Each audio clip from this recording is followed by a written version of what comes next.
ஆதிரை புத்தக வடிவில் திரைக்கதை. புத்தகத்தை பெற டிஸ்கிரிப்ஷனில் உள்ள எண்ணிற்கு வாட்ஸ்அப் செய்யவும். பல ஆண்டுகளாக ஒரு போராட்டம் நடத்தி அதன் வழியாக பெண்கள் படிக்க வர்றதும், பெண்கள் வேலைக்கு போறதும், பெண்கள் சொந்த கால நிக்கிறதும், பெண்கள் இன்னைக்கு சுய தொழில் செய்யக்கூடியவர்களாக எல்லாம் முன்னேறி இருக்காங்க.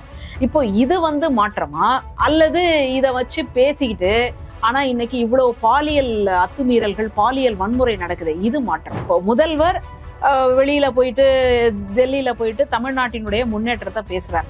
ஆனா பெண்களுக்கான பாதுகாப்பை உறுதி செய்தாரா? இப்போ அதுல வேற ஒரு அம்மா வேற சொன்னாங்க பாருங்க, என்னன்னா ஒழுக்கமான ஆடையை உடுத்தணும் அப்படின்னு. இப்ப 3 வயசு குழந்தைக்கு பாலியல் வன்முறை நடந்திருக்கே, அந்த குழந்தை என்ன மாதிரியான ஒழுக்கமான ஆடை உடுத்தணும்ன்றத அந்த அம்மா சொல்லுங்களேன். அறிவியலை பயன்படுத்தி ரீல்ஸா போடுறதுதான் இன்னைக்கு இருக்கக்கூடிய வேலை. இன்னைக்கு எத்தனை அமைச்சர்களுக்கு நேரமே இல்லைங்க. என்னடா அப்படின்னு கேட்டா, அந்த ஊர்ல போய் ரீல்ஸ் போட்டா இந்த ஊர்ல ரீல்ஸ் போட முடியல. வெளிநாட்டுல இருக்கக்கூடிய தொழிலையும் நீங்க வரவேற்கணும் அப்படின்னா அதுக்கு ரீல்ஸ் போட்டாலே முடியும்னு கண்டுபிடிச்சிருக்காங்க பாருங்க. உலக வரலாற்றிலேயே இந்த மாற்றத்தை நீங்க பார்த்திருப்பீங்க. சிங்கப்பெண் படைக்கு உண்மையிலேயே அவங்க இந்த குற்றங்களை எல்லாம் தடுக்கணும் அப்படின்னு சொன்னா அதற்கான பயிற்சி முதல்ல கொடுக்கப்பட்டிருக்கா? பேர் வச்சிங்களே, சோறு வச்சிங்களான்ற மாதிரி யூனிஃபார்ம் எல்லாம் மாத்திருக்கீங்களே, அவங்க செய்யக்கூடிய பணிகள் என்ன அப்படின்ற பயிற்சி உண்டா? எங்க அண்ணனே அப்படி இருக்காருங்க, எங்களுக்கு என்னங்க அப்படிதானே வரும். எங்க அண்ணன் ஏதாவது கேட்டாரா? எங்க அண்ணன் தான் ஒண்ணுமே கேட்கலையே. எங்க அண்ணன் கிட்ட எதை கேட்டாலும் ஒரே ஒரு ஸ்டாண்டர்டான பதில் உண்டு. என்ன? இதுக்கெல்லாம் காரணம் முன்னாடி இருந்த அரசு திமுக தான். இப்போ எல்லாத்தையுமே திமுக தான் பண்ணிருக்குன்னா நீங்க என்னங்க பண்ணிருக்கீங்க? எம்எல்ஏக்கள்லாம் என்ன சொல்றாங்கன்னா, இந்த மாதிரி ஒரு பாலியல் குற்றம் நடந்துட்டா கூட அதுக்கு பிராயச்சித்தம் இருக்குன்றான். பிராயச்சித்தமா என்னடா அப்படின்னு கேட்டா, அரசு வேலை வாங்கி கொடுத்துருவாங்களா? அண்ணன் கிட்ட சொல்லி அரசு வேலை வாங்கி கொடுத்துருவோம். லாட்டரி தடை செய்யப்பட்ட ஒரு மாநிலத்துல அவர் எம்எல்ஏவும் இருக்கிறாரு. எனக்கு எல்லாமே கிரைமா இருக்குது. இதுதாங்க ஊழலற்ற ஆட்சி. ஒரே நாள்ல கிட்டத்தட்ட இத்தனை பாலியல் அத்துமீறல்கள் நடக்குது, வன்கொடுமை நடக்குது அப்படின்னா அதுக்கு பத்தி எல்லாம் எதையுமே பேசாம தன்னுடைய திரை நட்சத்திரங்களோட போட்டோ எடுக்கிறாருன்னா இதெல்லாம் எப்படிங்க பாக்குறது?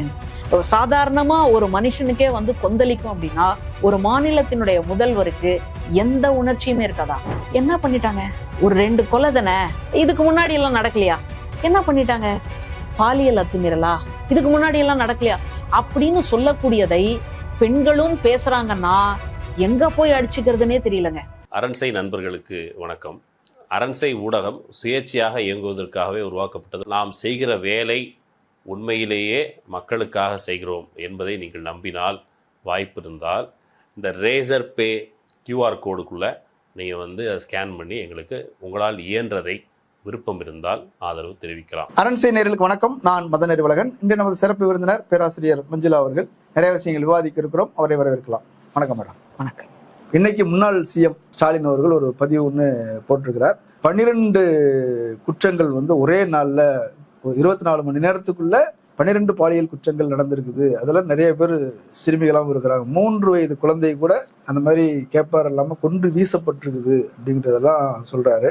இதை நாங்கள் விமர்சனம் பண்ணாலும் கூட நீங்க விமர்சனம் பண்ணாதீங்க, 6 மாசம் டைம் கொடுங்க அப்படின்னு சொல்றீங்க. இப்போ இதுக்கும் நாங்க விமர்சனம் பண்ணாமல் இருக்கணும்னு எதிர்பார்க்குறீங்களா நீங்க அப்படின்ற மாதிரி அவரும் சொல்லியிருக்கிறார். முன்னாள் துணை முதல்வரும் அவரும் இது போன்ற பதிவுகள் போட்டுக்கிறாங்க. நாங்கள் போராட்டத்துக்கு தயாராகும் என்பது போல சொல்றாங்க.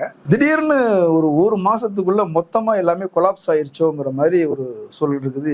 ஏகப்பட்ட குற்றங்கள் நடந்த மாதிரி இருக்குது. உங்களுடைய பார்வை என்ன? இதுதாங்க மாற்றத்துக்கான ஒரு ஆட்சி. இதுதானே மக்கள் விரும்புனாங்க. மாற்றம் வேணும், எங்களுக்கு மாற்றம் வேணும். என்னங்க மாற்றம் வேணும் அப்படின்னா அதாவது மாறிடணும். ஆமா, முதல்வர் மாறி இருக்காரு இல்லையா, அதான் மாற்றம். இந்த மாற்றத்தை தான் இந்த மக்கள் எதிர்பார்த்தாங்களா அப்படின்னு இன்னைக்கு நமக்கு ரொம்ப பெரிய ஒரு கொந்தளிப்பா இருக்கு. எங்களுக்கு பிடிச்சவர் ஒருத்தர் முதலமைச்சர் ஆயிட்டாருங்கிறத அவங்க சாட்டிஸ்ஃபை ஆயிட்டாங்க. ஆமா, அவரு எவ்வளவு ஸ்டைலா பாக்குறாரு, எவ்வளவு ஸ்டைலா. இந்த ஸ்டைலா பேசுறதுக்கு இன்னும் கூட இருக்காங்களே, இப்ப அவங்களெல்லாம் கொண்டு நீங்க உட்கார வைக்க முடியுமா அப்படின்னு கேட்டா பதில் இல்ல. அப்ப என்ன மாற்றத்தை இவங்க விரும்பினாங்க? ஒரு மாற்றம் அப்படின்னா இப்ப கீழே இருக்கிறோம் அப்படின்னா மேல வரணும், மேல இருக்கிறவங்க கீழே போறதுன்றது ஒரு மாற்றமா? கல்வியில, தொழில்துறையில, பொருளாதாரத்துல நாங்க ஏற்கனவே இருந்ததை விட நாங்க மேல டெவலப் பண்றதுக்கான திட்டங்கள் வச்சிருக்கிறோம்னு சொன்னா அது மாற்றம். இப்போ நிதி ஆயோக் கூட்டத்துல போயிட்டு இன்றைய முதல்வர் பேசுறாரு, இந்தியாவிலேயே தமிழ்நாட்டுல இருக்கக்கூடிய பெண்கள் தான் அதிக அளவுல வேலைக்கு போறாங்க. இந்திய அளவுல வேலைக்கு போகிற பெண்கள்லயே 43% தமிழ்நாட்டை சேர்ந்தவங்க இருக்கிறாங்க அப்படின்னு சொல்லியிருக்காங்க. இது வந்து இன்னைக்கு நேத்து நடந்ததா? இன்னைக்கு நேத்து நடந்திருக்குமா? இல்ல. அப்போ பல ஆண்டுகளாக ஒரு போராட்டம் நடத்தி அதன் வழியாக பெண்கள் படிக்க வர்றதும், பெண்கள் வேலைக்கு போறதும், பெண்கள் சொந்த கால்ல நிக்கிறதும், பெண்கள் இன்னைக்கு வந்து சுய தொழில் செய்யக்கூடியவர்களாக எல்லாம் முன்னேறி இருக்காங்க. இப்போ இது வந்து மாற்றமா, அல்லது இத வச்சு பேசிக்கிட்டு ஆனா இன்னைக்கு இவ்வளவு பாலியல் அத்துமீறல்கள், பாலியல் வன்முறை நடக்குது, இது மாற்றமா? அப்ப அதை புரிஞ்சுக்கணும் இல்லையா? இப்போ முதல்வர் வெளியில போயிட்டு, டெல்லியில போயிட்டு தமிழ்நாட்டினுடைய முன்னேற்றத்தை பேசுறாரு. ஆனா பெண்களுக்கான பாதுகாப்பை உறுதி செய்தாரா? சிங்கப்பெண் அதிரடிப்படை ஒண்ணு வந்துருச்சுங்க. ஆமா, அது என்னதான் பண்றாங்க? அப்புறம் ஒரு மாவட்டத்துக்கு ஒரு பொலிரோ கொடுக்குறாங்க. ஒரு மாவட்டங்கிறது இந்த பக்கத்துல இருந்து இந்த பக்கம் ஒரு 40 கிலோமீட்டர் இருக்குது. நீ சுத்தி வரணும்னா 150 கிலோமீட்டர் வருது. இதை ஒரு பொலிரோ ஜீப் வச்சு கண்ட்ரோல் பண்ணிட முடியுமா? அதுதாங்க மாற்றம். இப்போ அதுல வேற ஒரு அம்மா வேற சொன்னாங்க பாருங்க, அந்த அம்மாவுக்கு எல்லாம் எங்கேயாவது செல வச்சா கூட நல்லா இருக்கும்னு நினைக்கிறேன். என்னன்னா, ஒழுக்கமான ஆடையை உடுத்தணும் அப்படின்னு. இப்ப 3 வயசு குழந்தைக்கு பாலியல் வன்முறை நடந்திருக்கே, அந்த குழந்தை என்ன மாதிரியான ஒழுக்கமான ஆடை உடுத்தணும்ன்றத அந்த அம்மா சொல்லுங்களேன். எது ஒழுக்கமான ஆடை அப்படின்னு சொன்னா அதுக்கு என்ன கேட்டலாக் இருக்கு, அதுக்கு என்ன வரைமுறை இருக்கு, அதை சொல்லுங்களேன். அப்போ ஒரு 12 வயசுக்குள்ள 16 வயசுக்குள்ள இருக்கக்கூடிய பெண் பிள்ளைகள்லாம் இந்த மாதிரி பாலியல் அத்துமீறலுக்கு உள்ளாக்கப்படுறாங்கன்னா அதை சர்வசாதாரணமாக அவங்க போட்டிருக்கிற ட்ரெஸ் தான் சரியில்லை, இல்ல அவங்க வந்து 10 மணிக்கு மேல வந்தாங்க, அவங்க வந்து தன்னோட ஆண் நண்பர்களோட வந்தாங்க அப்படின்னு சொல்லி அதை நார்மலைஸ் பண்ணக்கூடிய ஒரு வேலை இருக்கு பாருங்க. அதை தொடர்ச்சியாக செஞ்சுக்கிட்டே இருக்கிறாங்க. கோவையில கூட ஒரு 10 வயசு குழந்தை இறந்தப்போ அவங்க அம்மா குடிச்சிருந்தாங்கன்னு அவங்க அம்மா மேல பழிய போட்டாங்க. அப்போ ஒரு அம்மா குடிச்சிருக்காங்கன்னா அவங்க வீட்டுல இருக்கக்கூடிய குழந்தை இப்படிதான் நீங்க செய்வீங்களா? இப்படிதான் சட்டம் சொல்லுதா? இப்படிதான் வந்து முதல்வர் உங்களை எல்லாம் பழக்கி இருக்காரான்னு எனக்கு தெரியல. இப்போ இந்த சிங்கப்பெண் அதிரடிப்படைன்னு இருக்கு, இது இன்னைக்குதான் புதுசா வந்ததாக நிறைய பேர் பேசுறாங்க. நான் கூட உண்மையா இருக்கும் அப்படின்னு நினைச்சுதான் பார்த்தா இதுக்கு முன்னாடியே இருந்தது. அம்மா பேட்ரல், அந்த சுற்றுக்காவல், இது எல்லாத்தையும் நம்ம பார்த்துட்டோம். அப்போ ஸ்டிக்கர் ஒட்டுற வேலையை சரியா பண்ணி, அதுலயும் கூடுதலா இன்னொரு சிறப்பு என்னன்னா, அறிவியலை சரியா பயன்படுத்த மாட்டேன்றாங்கன்னு சொல்றாங்க இல்லையா? அறிவியலை பயன்படுத்தி ரீல்ஸா போடுறதுதான் இன்னைக்கு இருக்கக்கூடிய வேலை. இன்னைக்கு எத்தனை அமைச்சர்களுக்கு நேரமே இல்லைங்க. என்னடா அப்படின்னு கேட்டா, அந்த ஊர்ல போய் ரீல்ஸ் போட்டா இந்த ஊர்ல வந்து ரீல்ஸ் போட முடியல, இந்த வண்டியில ஏறி ரீல்ஸ் போட்டா அந்த வண்டியில ஏறி ரீல்ஸ் போட முடியலன்னு இவ்வளவு மோசமான ஒரு வாதத்தை, மோசமான ஒரு செயல்பாட்டை வந்து பண்ணிட்டு இருக்காங்க. அங்க போய் நின்று டான்ஸ் ஆடிட்டு இருக்காங்க. டான்ஸ் ஆடினதுக்கு மக்கள் உங்களை எல்லாம் தேர்ந்தெடுத்து அங்க கொண்டு போய் உட்கார வச்சிருக்காங்க. இதுக்கு முன்னாடி துணை முதல்வராக இருந்த இன்றைய எதிர்கட்சி தலைவர், அவரும் திரைத்துறையில இருந்து அரசியலுக்கு வந்திருக்காரு. அப்போ திரைத்துறையில இருந்தப்போ பிரபலமான பாடல்கள் இருக்கும் இல்லையா, அதை போட்டு அவர் நடந்து வரும் பொழுது கட்சியில இருக்கக்கூடிய மூத்த உறுப்பினர்கள் என்ன சொல்லியிருக்காங்க, இது வேண்டாம், இது ஒரு சரியான அணுகுமுறை இல்ல. மக்கள் கிட்ட அந்த பாட்டு பிரபலம் அடைஞ்சிருக்கலாம், ஆனால் அதை வைத்து உங்களை வந்து ஒரு அரசியல் தலைவராக அவர் பார்க்க கூடாது. நீங்கள் செய்யக்கூடிய பணிகளும் அந்த களப்பணிகளும் தான் வந்து உங்களை பேசணும். அதனால அந்த பாடல்களை போடக்கூடாதுன்னு சொல்லி நிறுத்தியது கட்சியா, இல்ல அந்த பாடல்களை எல்லாம் போட்டு நாங்க ஆடி அதை வந்து ரீல்ஸ் எடுத்து அதை சமூக வலைத்தளங்கள்ல போடுவோம்? இதுல உச்சகட்டம் என்னன்னா, ஒரு வெளிநாட்டுல இருக்கக்கூடிய தொழிலையும் நீங்க வரவேற்கணும் அப்படின்னா அதுக்கு ரீல்ஸ் போட்டாலே முடியும்னு கண்டுபிடிச்சிருக்காங்க பாருங்க. உலக வரலாற்றிலேயே இந்த மாற்றத்தை நீங்க பார்த்திருப்பீங்க. நீங்களும் பத்திரிகையாளரா இருக்கீங்க, எத்தனை அரசியல்ல பார்த்திருப்பீங்க. தமிழ்நாட்டில் உள்ள நிறுவனங்கள்லாம் இது ஆந்திராவுக்குள்ள போயிட்டு இருக்குது. அது கூட வந்துட்டு மக்கள் கிட்ட போயிடக்கூடாது அப்படின்றதுக்காக இவங்க இந்த மாதிரியான மடைமாற்றக்கூடிய வேலையை செய்யறாங்க. இதுக்கு முன்னாடி எவ்வளோ முதலீடுகளை வந்து ஈர்த்த இந்த மாநிலம், இன்னைக்கு ஈர்த்த அந்த முதலீடு இன்னைக்கு பக்கத்துல இருக்கக்கூடிய மாநிலத்துக்கு போகுதுன்னா என்ன காரணம்? அப்போ இங்க சரியா கரண்ட் வருமா இல்லையா? இங்க அரசியல்ல ஆட்சி பொறுப்புல இருக்கிறவங்க சரியா அதிகாரிகளை வழி நடத்துவாங்களா இல்லையா? இல்லப்போ அதிகாரிகள்ங்கிறவங்க ஐஏஎஸ் ஆஃபீஸர், ஐபிஎஸ் ஆஃபீஸர், அவங்க படிச்சவங்க, அவங்களுக்கு ஒரு பயிற்சி இருக்குது, நடைமுறையில் வேலை செஞ்சு தான் வராங்க. கீழே சப் கலெக்டர்ல இருந்து தான் அவங்களுடைய பொசிஷன் அப்படின்றது வந்து மேல மேல மேல மேல வருது, தலைமைச் செயலாளர் வரைக்கும் வராங்க. அவங்கள விஜய கூட சொல்லும்போது என்னன்னா, இதுக்கு திறமெல்லாம் தேவையில்லை, அனுபவம்லாம் தேவையில்லை, நல்ல மனசு இருந்தா போதும், எஃபிசியன்டான ஆபீசரை போட்டா வேலை நடந்துரும்ன்றாரு. தேர்தல் பிரச்சாரத்திலையும் சொன்னாரு, நன்றி அறிவிப்பு கூட்டத்திலையும் சொன்னார், பெண்கள் பாதுகாப்புக்கு நான் எல்லாத்தையும் பார்த்துக்கிட்டு தான் இருக்கிறேன், எல்லாமே சரியாயிரும், எஃபிசியன்டான ஆபீசரை வந்து நான் அப்பாயின்ட் பண்ணிருக்கிறேன், எல்லாம் ஃபாஸ்டா நடக்கும், விரைவா நடக்கும், நான் வந்து உங்களை வந்து பாதுகாப்பேன் அப்படிலாம் வந்து சொன்னார். ஒரு ஹீரோ டயலாக் தான் அது. ஸோ சொல்லி போயிருக்கிறாரு, அதிகமாயிருச்சு. அதுக்கு முன்னாடி வேற நீங்க சிஎம்ஆ சார், உங்களுக்கு பதவி வேணுமா சார் அப்படின்லாம் கேட்டார் இல்லையா? இப்போ இன்னைக்கு அந்த சிங்கப்பெண் அதிரடி படைகிட்ட ஒரு லத்தியாவது உண்டா? இப்போ இவ்வளோ பெரிய நீங்க சொல்றீங்களே, இவ்வளோ வேகமா துரிதமாக அவங்க வேலையை பார்த்து இருக்கக்கூடிய தப்புகளை எல்லாத்தையும் தடுத்து நிறுத்திடுவாங்க அப்படின்னா அவங்க கையில ஒரு லத்தியாவது உண்டான்னு கேட்டா இல்ல.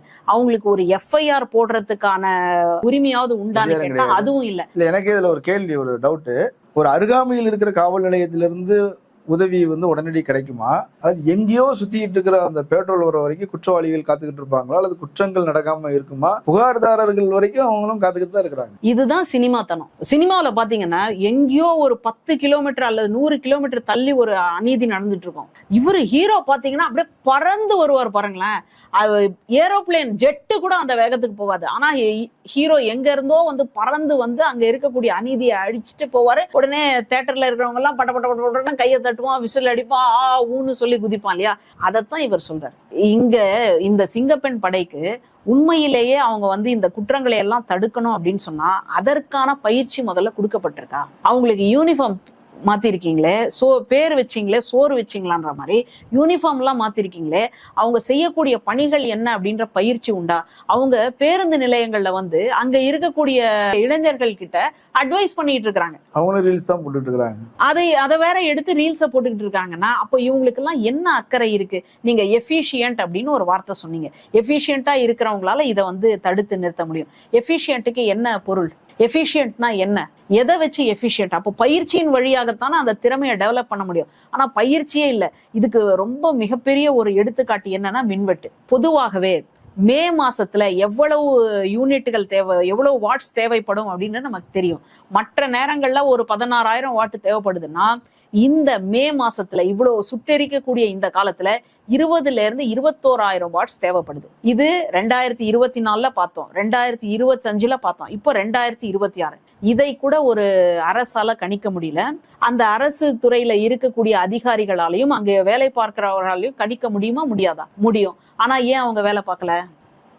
தலைவர் எங்க அண்ணனே அப்படி இருக்காருங்க, எங்களுக்கு என்னங்க அப்படிதானே வரும். எங்க அண்ணன் ஏதாவது கேட்டாரா? எங்க அண்ணன் தான் ஒண்ணுமே கேட்கலையே. எங்க அண்ணன் கிட்ட எதை கேட்டாலும் ஒரே ஒரு ஸ்டாண்டர்டான பதில் உண்டு. என்ன? அங்க 2 கருப்பாடு வந்துட்டாங்க.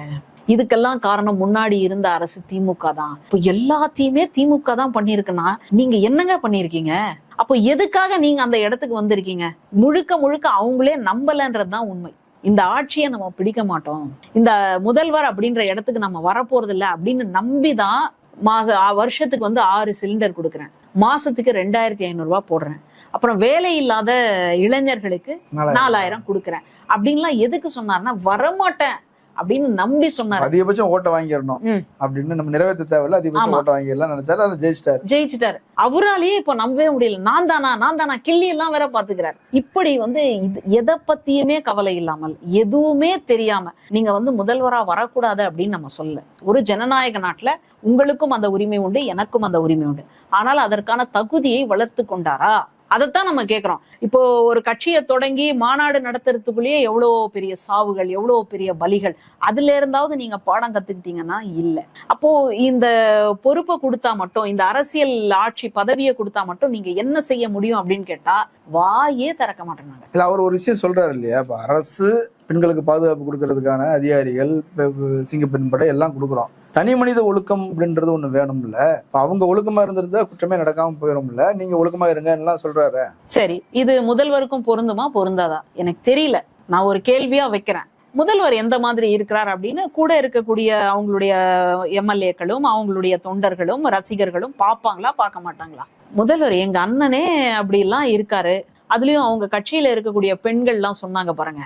சாதாரணமாக ஒரு தூய்மை பணியாளரே கூட ஒன்றை தாண்டி பல பெண்களை வந்து மணந்து கொள்வதோ. எங்க அண்ணன் எவ்வளவு பெரிய பர்சனாலிட்டி, அவர் அப்படி நடந்தால் நீ நடந்தால் நடை அழகுன்ற மாதிரி அப்படி இருக்கக்கூடிய ஒருத்தருக்கு வந்து கிடையாதா அப்படின்னு பேசினாங்க இல்லையா?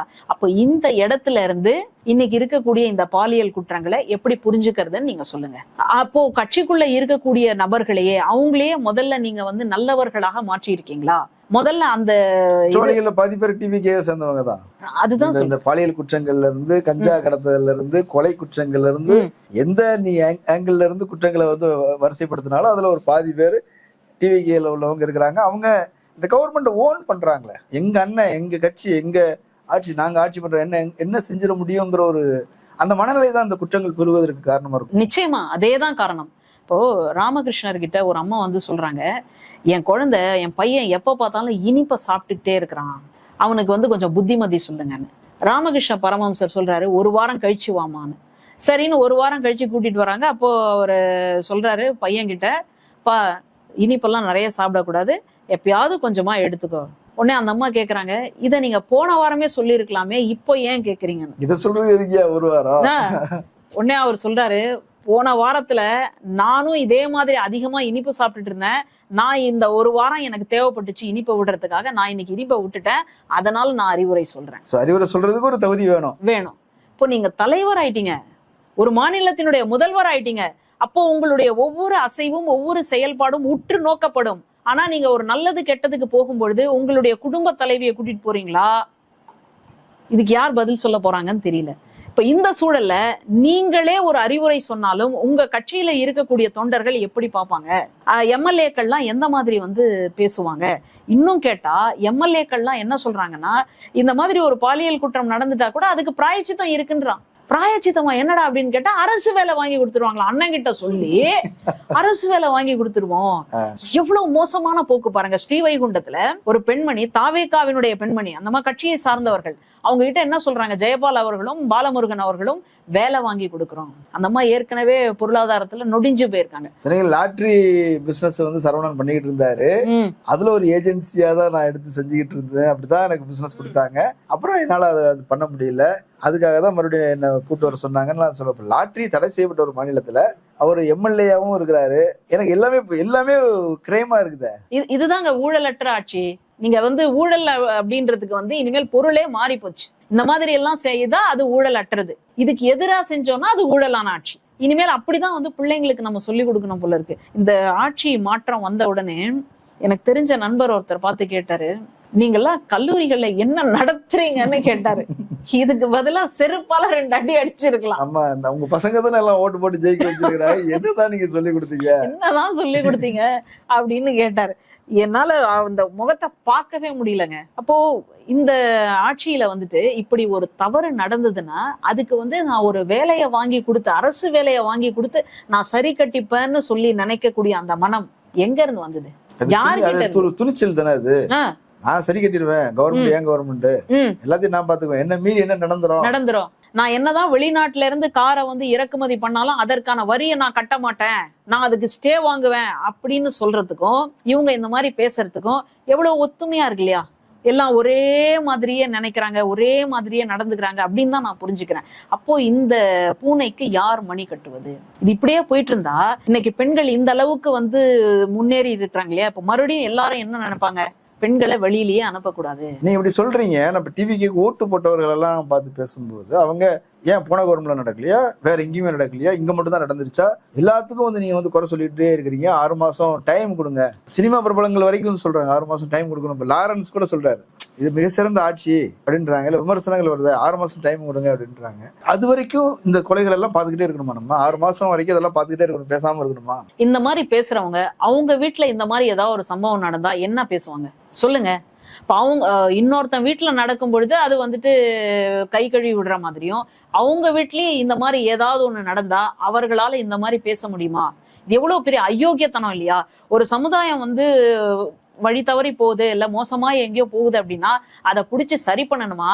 இதுக்கு முன்னாடி எல்லாம் நடக்கலையா, இதுக்கு அப்புறமா நடக்கலையா, இல்ல கொஞ்ச நேரம் வந்து டைம் கொடுத்தா என்ன? ஒருத்தன் தண்ணியில விழுந்து தத்தளிக்கிறான்னா ஒரு 6 மாசம் இருங்க, நான் அதுக்குள்ள வந்து ஸ்விம்மிங் எல்லாம் கத்துக்கிட்டு வந்து நான் வந்து எடுக்கிறேன்னா இது ஏதாவது இதுல பொருள் இருக்காங்க?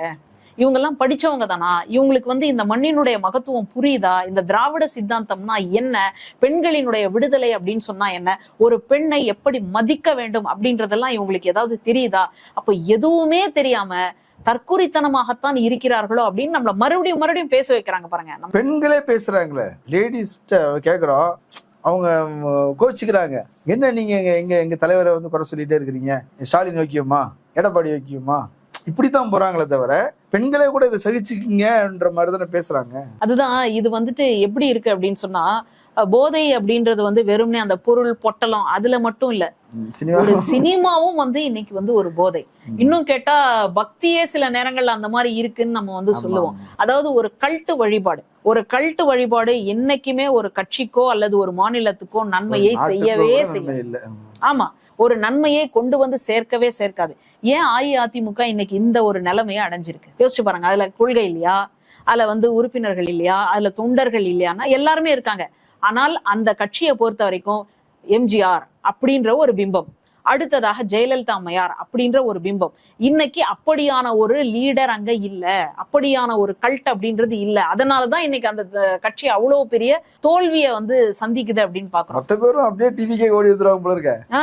இதுல வேற புதிய அதிமுக தான் தாவேக்காவும். அப்ப என்ன மாற்று, நீங்க எதுக்குதான் மாற்று? இன்னொரு எடப்பாடி என்னன்னே, எடப்பாடி இவரோட எஃபிஷியன்டா இருந்தாருங்க.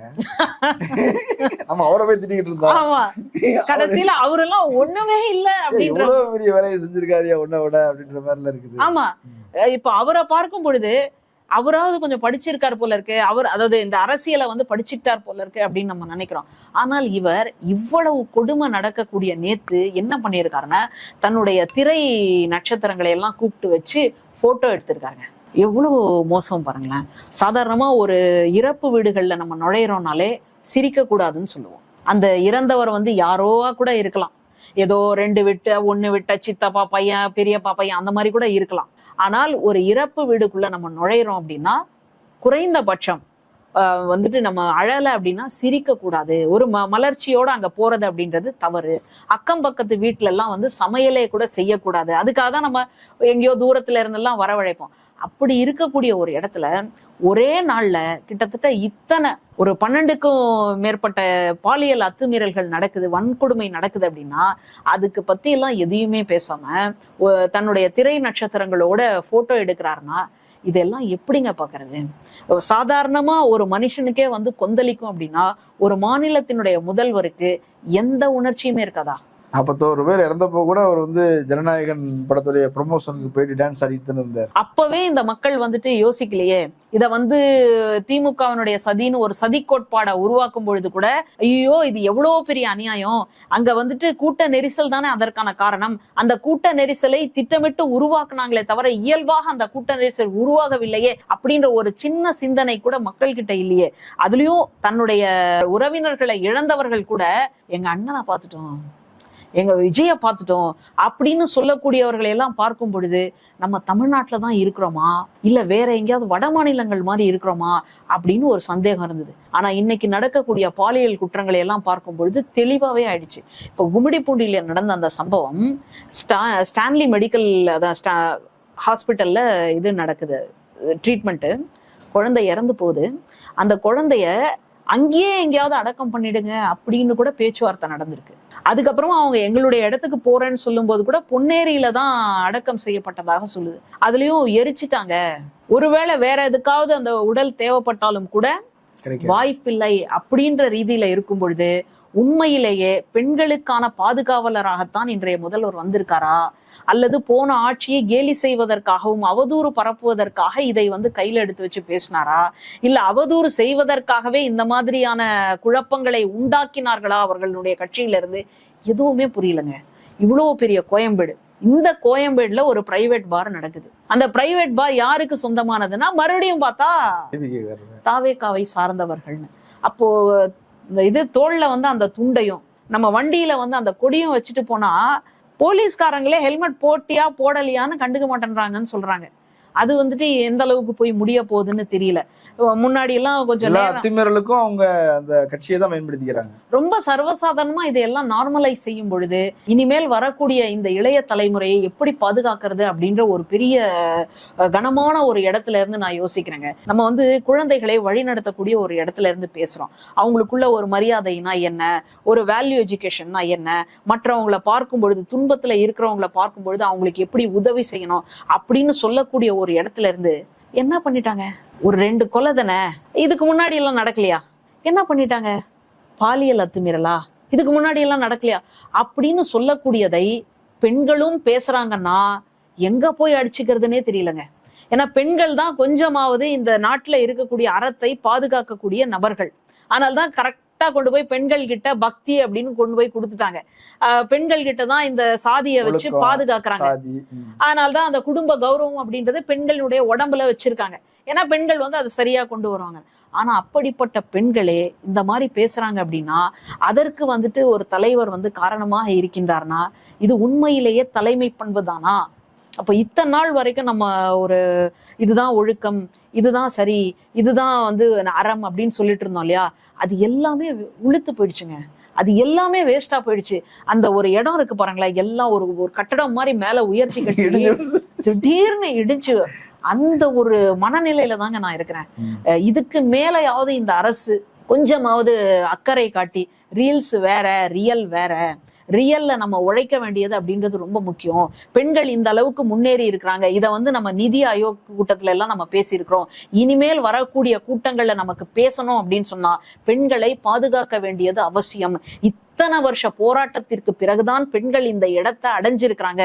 இன்னும் கூட நம்ம போக வேண்டிய தூரம் இருக்கிறது அப்படின்ற உணர்வோடு அவர் செயல்பட்டால்தான் குடும்ப தலைவனாக அவர் இருக்கலாம். குடும்ப தலைவியாக யாரு இருக்கிறாங்க அப்படின்னு இன்னைக்கு பரவலாக பேச்சு இருக்கு இல்லையா, அதுக்கெல்லாம் ஒரு முற்றுப்புள்ளி வைத்து விட்டு சமுதாயத்துல இருக்கக்கூடிய பெண்களுக்கு பாதுகாப்பான ஒரு சூழலை, இன்னும் அவர் யாரை வச்சு தனக்கான ஓட்டுகளை வசூல் பண்ணாரோ அந்த குழந்தைகளுக்கான பாதுகாப்பையும் அவர் உறுதி செய்ய வேண்டும் அப்படின்னு நான் இந்த இடத்துல கேட்டுக்கிறேன்.